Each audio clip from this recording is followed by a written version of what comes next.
இட்லி கடை படம் இப்போ தான் பார்த்தேன் ட்ரெய்லர். பார்த்தோன்னே இந்த கதைய ட்ரெய்லர்லேயே முடிச்சிட்டீங்க மாரி இருந்துச்சு. ஏன்னா, இத பார்த்தோனே எனக்கு தெரிஞ்சு போச்சு எப்படி படம் இருக்க போகுதுன்னு.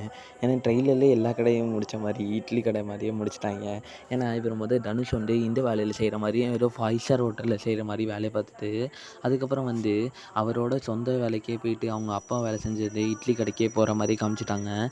ஏன்னா, இது ஃபுல்லாவே எனக்கே ட்ரெய்லர்லேயே எப்படி படம் இருக்க போகுதுன்னு தெரிஞ்சுச்சு. அதுவும் இல்லாம சென்டிமெண்ட் படம் தான்.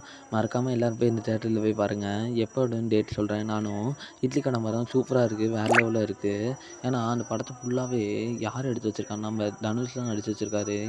அதுவும் இல்லாம அவரோட சேர்ந்து ஜோடியும் எப்பவுமே நம்ம நம்ம எப்பவுமே ஜோடியே நல்லா இருந்துச்சு. அதே மாரி தான் இட்லி கடை படம் நல்லாயிருக்கும்னு நெனைக்கிறேன். நம்ம எவ்வளோ இதா நம்ம பார்க்குறோமோ, அந்த பாட்டு வேற நல்லா இருந்துச்சு. இப்போ தான் மொரை சிட்டிலயும் வராரு. திருச்சி மொரை சிட்டிக்கு இட்லி கடை லான்ச்சு. யார் யார் வரீங்களோ வாங்க.